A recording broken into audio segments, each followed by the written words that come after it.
दोस्तों, अगर आप किसी गवर्नमेंट एग्ज़ाम की तैयारी कर रहे हैं तो जनरल स्टडीज़ और फिलोसफी की डिटेल्ड वीडियोस के लिए हमारे चैनल को सब्सक्राइब करें और बेल आइकन भी ज़रूर दबाएं। नमस्कार दोस्तों, वेलकम टू स्टडी कैंपस। मेरा नाम है रवि चौधरी।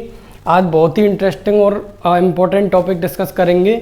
जो एक्जिस्टेंशियलिज्म में अस्तित्ववाद की जो फिलोसफी है, उसमें जो पहले फिलोसोफर हैं सोरेन किरकेगार्ड, इनकी जो फिलोसफी है इसको डिस्कस करेंगे। और मैं आशा करता हूं कि आपको जो एक्जिस्टेंशियलिज्म पे 2 वीडियोस मैंने बनाई थी पसंद आई होंगी। ठीक है, तो अगर आपने वो नहीं देखी हैं तो पहले उन्हें देख लें, क्योंकि ये किरकेगार्ड, हेडेगर और सार्त्र, इन तीनों के लिए वो बेसिक्स की वीडियो है। ये मान के चलो आप, वो दोनों, उन दोनों में मतलब जो भी क्रक्स है ना इनका, वो मैं बता चुका हूँ। अभी थोड़ी सी स्पेसिफिक जो चीज़ें हैं उनको देखेंगे अच्छे से, तो पहले उन्हें देख लें। और थोड़ा यार चैनल को थोड़ा शेयर वेयर कराओ। ये अभी देखो इतनी मेहनत लगती है वीडियो बनाने में, वो 50-100 लोग देखते हैं, तो थोड़ा आप अपना चैनल मान के इसको शेयर करोगे, सजेस्ट करोगे लोगों को, तभी चलेगा। और अब तो जीएस की वीडियो आ रही हैं, ऐसा नहीं है, वो भी अच्छी हैं। जैसे जिस तरह से फिलोसफी है उसी की कोशिश करूँगा मैं जीएस में, और उससे अच्छा ही क्वालिटी मिलेगी आपको आगे चल के।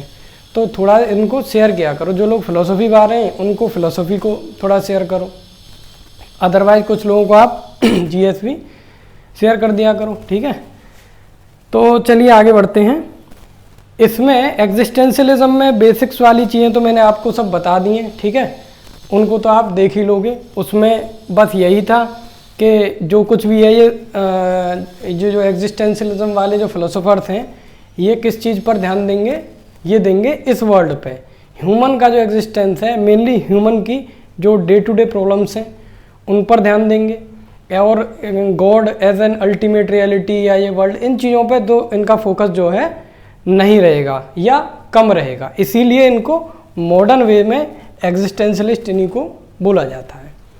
ये मैंने उनमें अच्छे से डिस्कस कर रखा है। अभी जो सोरेन किरकेगार्ड है, इनको फादर ऑफ मॉडर्न एग्जिस्टेंशलिज्म भी बोला जाता है। इनके में क्या पढ़ेंगे, देखो ये एक थीस्ट थे।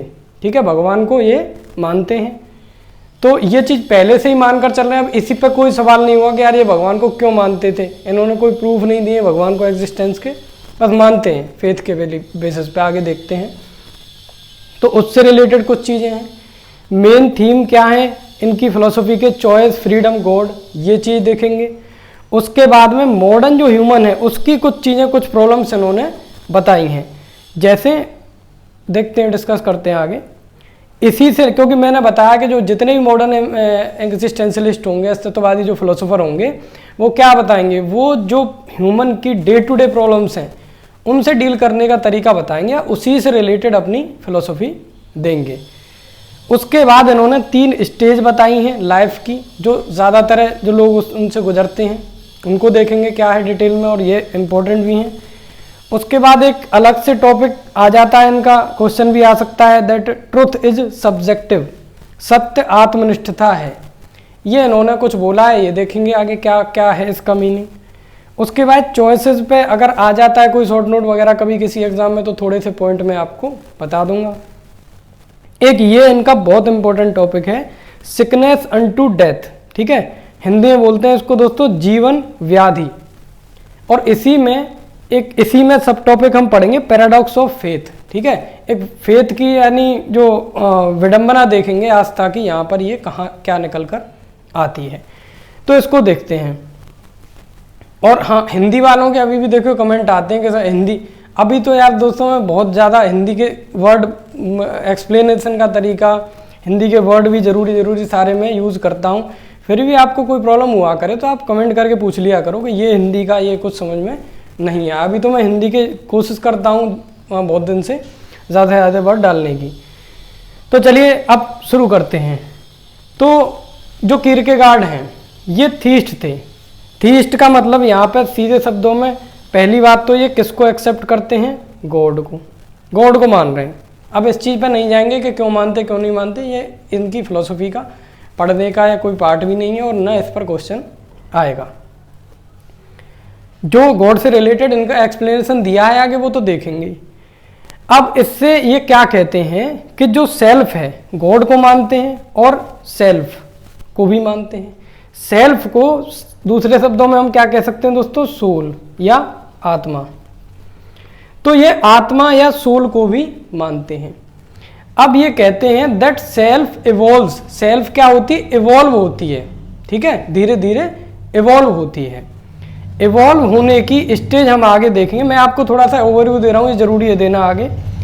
जो इवॉल्व होती है उसमें बहुत बड़ा या सबसे इंपॉर्टेंट रोल होता है फेथ का, ठीक है, आस्था का। और ये आस्था किस में, गॉड में, इसका रोल होता है। आगे देखते हैं कैसे। ये इनकी मान के चलिए कि फिलोसफी इसी के अराउंड इनकी घूमेगी कि जो सेल्फ या आत्मा है वो इवॉल्व होती है, उसमें रोल होता है फेथ का, गॉड में टोटल फेथ की ये बात करेंगे। जैसे मैं तो आपको कुछ बताता हूँ, यहाँ पर जो ये क्रिश्चियनिटी की बात करते हैं कि यार क्रिश्चियनिटी, ये क्रिश्चियन थे, ट्रू क्रिश्चियन क्या होता है, ट्रू क्रिश्चियन इनकी नज़रों में, तो इन्होंने कहा कि क्रिश्चियनिटी को फॉलो करना, क्रिश्चियन के रूल्स को फॉलो करना, चर्च के डूज एंड डोंट्स को फॉलो करना, ये उसमें एज सच बिलीव नहीं करते हैं। ये कहते हैं कि यार that my relationship with the God is intensively personal. ये कहते हैं मेरी जो रिलेशनशिप है गॉड के साथ वो बहुत ज़्यादा पर्सनल है, and that is based on total faith, और जो कि किस पर बेस्ड है, पूरी तरह से, ठीक है, निरपेक्ष आस्था पर एक तरह से बेस्ड है। और उसमें अच्छा ये क्यों क्रिटिसाइज करते हैं जो चर्च के डूज एंड डोंट्स हैं, चलो ठीक है आप अगर फेथ के बेसिस पर करते हो तो उनको क्रिटिसाइज ये क्यों कर रहे हैं, ये समझिए। ये कहते हैं कि जो the dos and don'ts of church and the rules that are being followed by the people, they distract people in the relationship with the God. वो क्या करते हैं, ये डूज एंड डोंट्स जो भी चर्च बताता है या जो कुछ भी प्रिंसिपल्स हैं क्रिश्चियनिटी के बेसिक्स, अगर आप केवल उनको ही फॉलो करते रहोगे तो आपको कहीं ना कहीं जो भी कर्मकांड उसमें है उससे क्या होता है कि वो डिस्ट्रैक्ट करते हैं पर्सनल रिलेशनशिप को। ये इनका मानना था, ठीक है। वो कैसे अभी आगे और थोड़ा सा आप समझोगे। इसलिए ये क्या कहते हैं कि भाई ये मानो ये कोई इंडिविजुअल है, ये मैं हूँ और ये गॉड है, तो हमारे बीच में जो रिलेशन होगा वो पर्सनल है, बहुत ज़्यादा पर्सनल रिलेशन है, जो कि बेस्ड है किस पर, टोटल फेथ पर। अभी अगर मान लीजिए हो सकता है कि जो भी डूज एंड डोंट्स बता रखे हैं क्रिश्चियनिटी में, चर्च में, हो सकता है कि वो अच्छे हों बुरे हों, वो अलग चीज़ रही, लेकिन ये कहते हैं कि उनको फॉलो करने से कहीं ना कहीं ये जो पर्सनल रिलेशनशिप है इसमें थोड़ी सी प्रॉब्लम्स आती हैं। इसलिए इन्होंने तो यही माना है कि मेरी जो रिलेशनशिप है गॉड के साथ में भाई वो टोटल फेथ पर है और इसके बीच में कोई भी नहीं आएगा। तो इनके अकॉर्डिंग जो ऑथेंटिक लाइफ है या ऑथेंटिक बीइंग है वो कौन है, जो इसके बेसिस पर अपना गॉड के साथ रिलेशन कर रहा है। अब इसमें आप ये देखिए जो इनके थीम थे, जो बेसिक्स वाली में भी बताए थे मैंने, फ्रीडम है कि नहीं भाई, अगर डूज एंड डोंट्स होंगे तो मेरी फ्रीडम कहाँ है। चॉइस की बात करो भाई, मेरी चॉइस है टोटल फेथ के आधार पर, सीधे सीधे मैं पर्सनल रिलेशनशिप रख रहा हूँ गॉड के साथ में। तो ये इनके जो थीम है ये रिपीट होते रहेंगे। यही है इनकी टोटल फेथ के बेसिस पर इनका जो रिलेशन है, डायरेक्ट रिलेशन, पर्सनल रिलेशन, ठीक है। इसको जब हम थर्ड स्टेज इसकी पढ़ेंगे तो उसमें बहुत डिटेल में अच्छे से समझाऊंगा। अभी फिलहाल के लिए इतना ही बहुत है। मेन थीम मैंने बताई दी आपको इनकी फिलोसफी में यही तीन रहेंगे, चॉइस, फ्रीडम, गॉड। यहाँ पे भी मैंने बता दिया और आगे भी बताता चलूँगा कहाँ कहाँ पर ये आ रहे हैं। अभी देखते हैं मॉडर्न जो ह्यूमंस है ये क्या कहते हैं। भाई एग्जिस्टेंशलिस्ट है, मॉडर्न है, मैंने बेसिक्स में ही बता दिया था आपको कि इनकी जो फिलोसफी होगी वो किसके अराउंड रिवॉल्व करेगी। जो मॉडर्न ह्यूमन है उसकी डे टू डे, ठीक है, डे टू डे जो रोज़मर्रा की ज़िंदगी में जो भी प्रॉब्लम्स आती हैं उनके अराउंड ये रिवॉल्व करेगी, उनके अराउंड रिवॉल्व करेगी, उनको उनसे डील करने का कुछ तरीका बताने की कोशिश करेंगे ये लोग।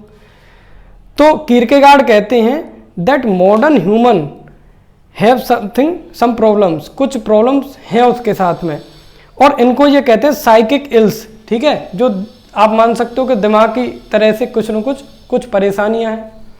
जैसे अभी एग्जांपल दूंगा तो समझ में आएगा। ये कहते हैं कि जो मॉडर्न ह्यूमन है उसके साथ प्रॉब्लम कैसी कैसी हैं, जैसे बोर्डम,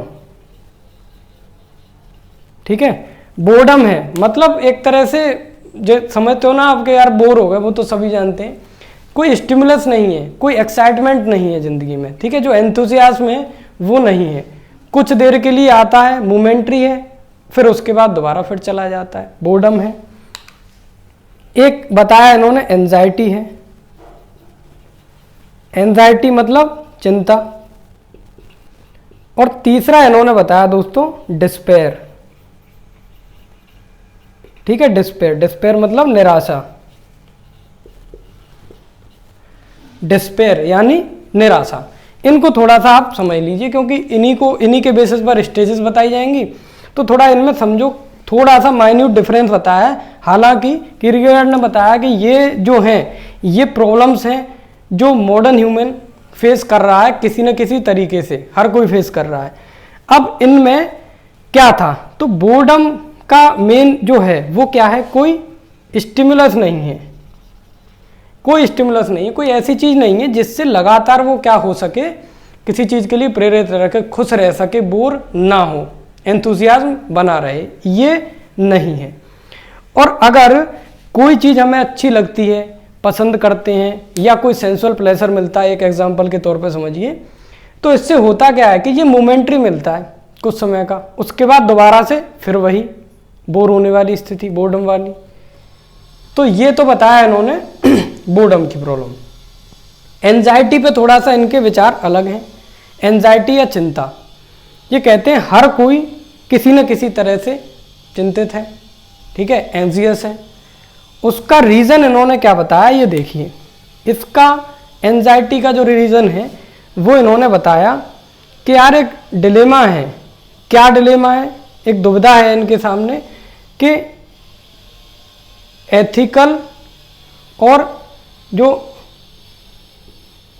एथिकल और रिलीजियस, ये जो दोनों चीज़ें हैं इनको मानने में थोड़ा सा डिलेमा है।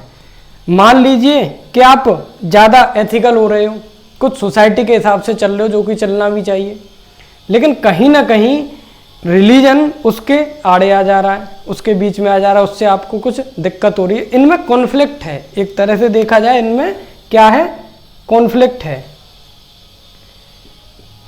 कॉन्फ्लिक्ट है तो आप इसी में उलझे हुए हो कि यार इसको माने या इसको माने।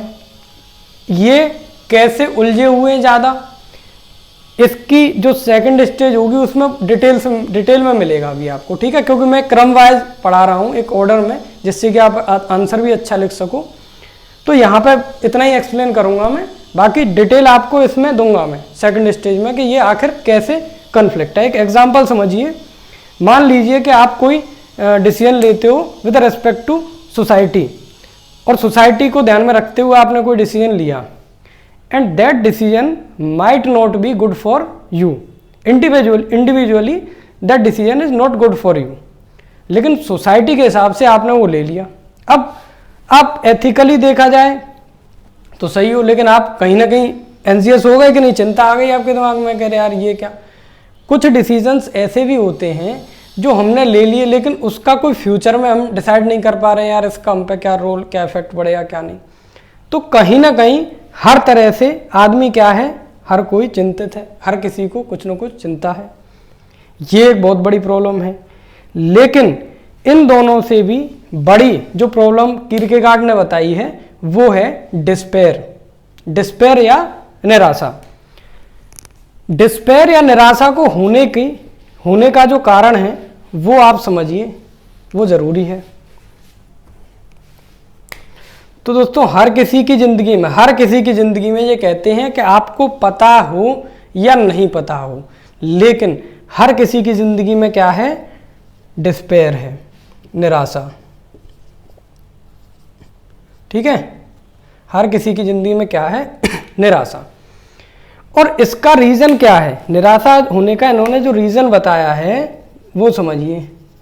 रीजन इन्होंने बताया है फाइनाइट एंड इनफाइनाइट, ठीक है, फाइनाइट और इनफाइनाइट। हिंदी में जो इनके जो वर्ड हैं वो इन्होंने पूर्णता और अपूर्णता बोला है इसका, ठीक है, पूर्णता और अपूर्णता।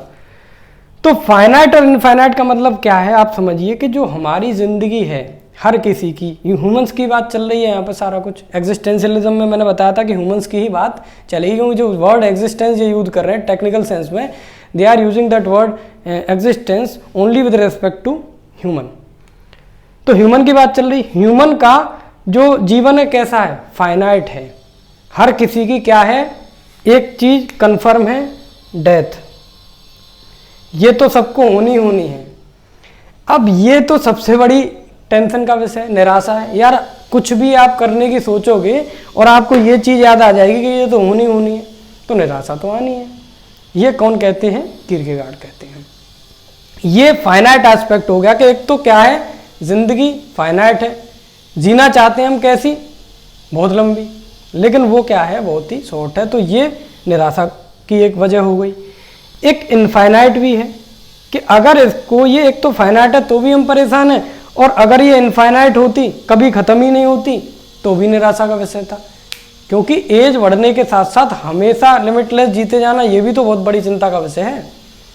तो ये इन दोनों में जो कॉन्फ्लिक्ट है उसकी वजह से क्या होती है, निराशा होती है। एक और चीज़, ये जो फाइनाइट और इनफाइनाइट का जो मैंने आपको सेंस बताया है, इसमें एक दूसरा एस्पेक्ट भी है। आप ऐसे समझिए इसको कि फाइनाइट जो हमारी लाइफ है, इससे कैसे आपको निराशा हो रही है कि अगर डेथ हो रही है तो भी टेंशन, और अगर लाइफ जो है वो इनफाइनाइट है, कभी ख़त्म नहीं होनी है, तो भी निराशा का विषय हो जाता है वो।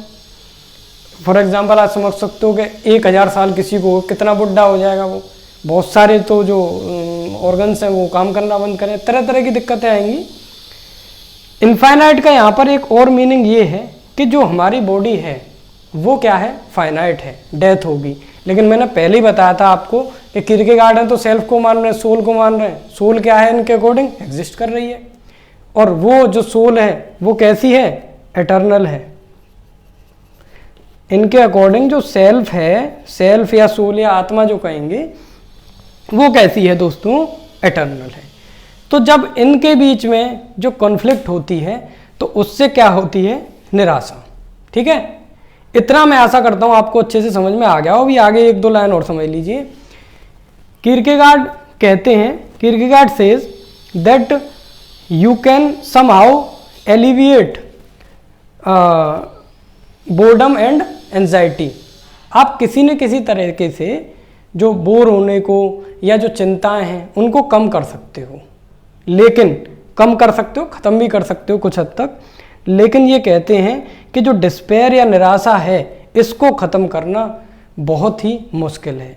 अभी आगे देखेंगे हम कि ये कहेंगे कि ख़त्म भी हो जाएगी, फिर यही खुद कहेंगे कि यार इसको ख़त्म होने का कोई मतलब ही नहीं है, पॉसिबल ही नहीं है। ये देखेंगे आगे क्यों ये समस्या बनी हुई है। लेकिन ये सबसे बड़ी प्रॉब्लम है किसके अकॉर्डिंग, किरकेगार्ड के। तो आशा करता हूँ दोस्तों ये वीडियो आपको ज़रूर पसंद आएगी। रिव्यू दिया करिए कि कैसे हैं।